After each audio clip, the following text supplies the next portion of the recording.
So I'm having a chat with Hannes of Sabaton. How are you? I'm good, very good. I'm happy to finally be able to that we are releasing a new album. Yeah, absolutely. It's out tomorrow. What can people expect to hear when they get a chance to take a listen? Well, to me, this is one of those albums where it will take you on a ride. You know, I enjoy personally those kind of albums that will take you on a journey from start to finish, with some amazing stories on there if you want to dig deeper into the history part of it. So yeah, I'm super proud of it, and I'm so excited about it getting out to the world. Yeah, absolutely. And we've been playing a number of tracks off the record, but the most recent is The Unkillable Soldier. What can you tell us about the track? Well, first off, I think the story is an unbelievable story. Where we thought it would be fitting to have on the album out of a story's perspective.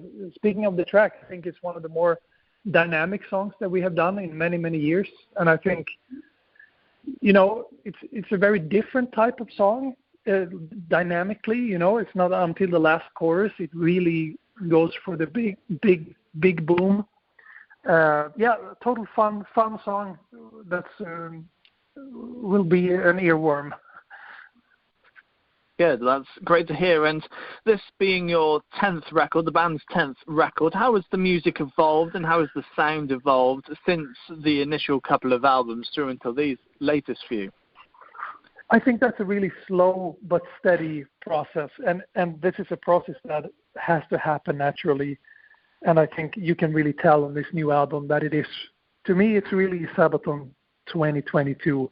You know, we have gone in with our best maximum effort to make as good of an album as we possibly can in 2022. And I'm still, again, very proud of it and happy.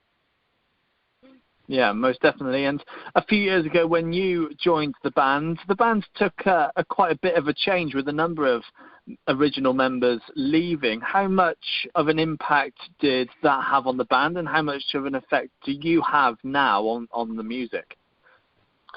Well, I think if any band where original members leave for various reasons has a big effect.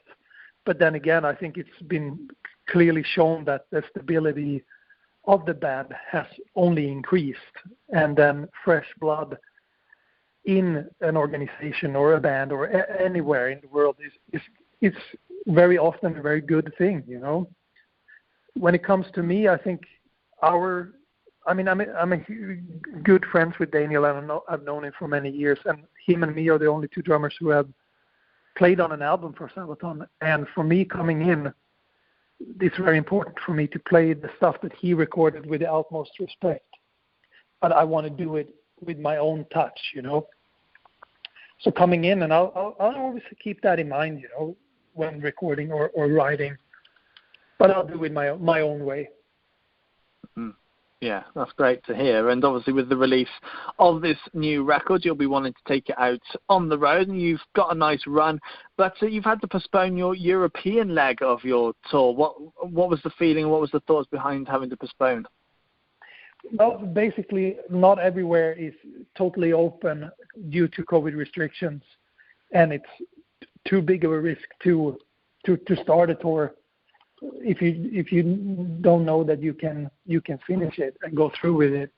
So yeah, I mean, we postponed it, and now we have a little bit more time to think about what extra stuff we can do on it to make it even better. And I hope that was the last time in a very long time that we postponed anything. Yeah, for sure. And luckily you've had the chance to come over here, and you're over here in the UK at the moment. And you're in a bit of a strange location of Hartlepool today. Tell us the reason why you're in Hartlepool today. Yeah, we're here in the museum of in Hartlepool, the World War I museum, and Hioff Battery Museum is the name. It's hard for me to pronounce that first one there.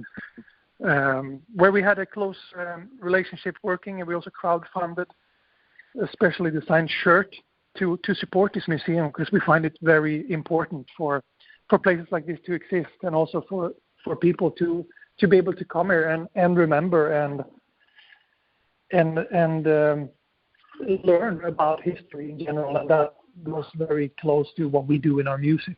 So a very natural place to do it, and it's been a great cooperation.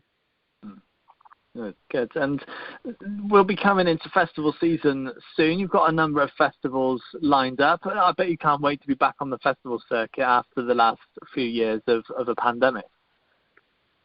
Oh, yeah. I mean, playing shows in general, that's what we do, you know. So now we haven't been able to do that more than a few shows here and there for almost 2 years. So for one thing, it's been, I can feel that it's been good for the band in, you know, how, not as good as, but like in, I think this band is more hungry than ever to come out. So in that sense, every day that passes is just getting more excited to go back out, and quite firmly believe that we really want to do this. You know, I think a lot of people had a lot of time to think this past time, what do I want to do with my life, and you know, it's great to see the boys and coming back with a lot of energy and really ready to go back out. Yeah, definitely. And with the pandemic having been so kind of detrimental over the last few years, how much of an effect did that have on you and the band and what you might have had planned? Yeah, when it comes to plans, 100%, absolutely. I mean, that was the worst part, postponing and doing all of that stuff, you know. But other than that, I would say that this band comes stronger out of it than we were before.